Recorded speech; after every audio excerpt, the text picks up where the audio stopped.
Hi guys, இன்னைக்கு நம்ம என்ன ரெசிபி செய்ய போறோம்னா தேங்காய் பால் மஷ்ரூம் பிரியாணி எப்படி செய்யலாம்னு பார்க்கலாமா. ஃபர்ஸ்ட் ஸ்டவ் ஆன் பண்ணிட்டு ஒரு குக்கர் வச்சுட்டு 3 டேபிள் ஸ்பூன் அளவுக்கு ஆயில் ஆட் பண்ணிக்கோங்க. 3 டேபிள் ஸ்பூன் அளவுக்கு நெய் ஆட் பண்ணிக்கோங்க. ஹீட் ஆனோன்னா ஹோல் ஸ்பைசஸ் ஆட் பண்ணி தாளிச்சுக்கோங்க.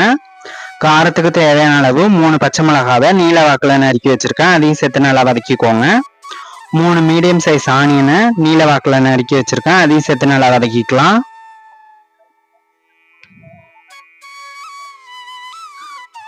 இப்போ ஆனியன் வதங்குற அளவுக்கு தேவையான அளவு கொஞ்சமா கல் உப்பு சேர்த்து அதையும் நல்லா வதக்கி எடுத்துக்கலாம்.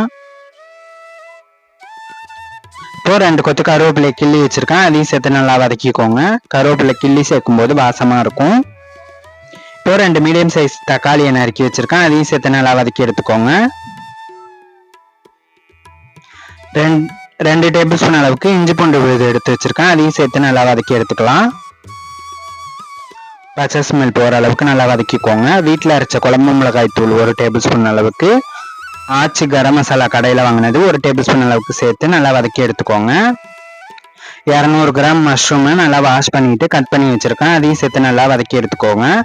மஷ்ரூமை சேர்த்து வதக்கும் போது லைட்டாக தண்ணி விடும், சேர்த்து நல்லா வதக்கி எடுத்துக்கோங்க.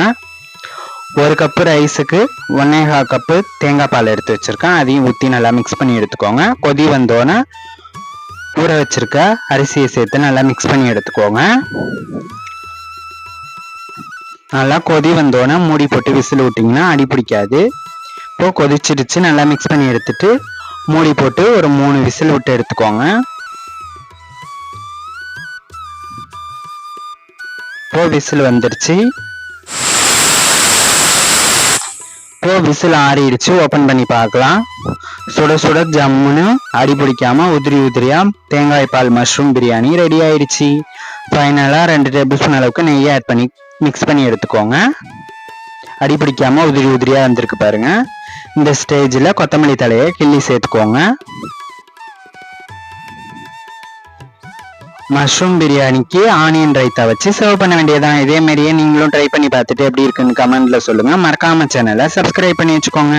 பக்கத்துல இருக்கிற பெல் ஐக்கான ஆளுங்கிற ஆப்ஷனை கிளிக் பண்ணி வச்சுக்கோங்க. அப்பதான் நான் போற வீடியோ உடனே நோட்டிபிகேஷன்ல வரும். பாய்.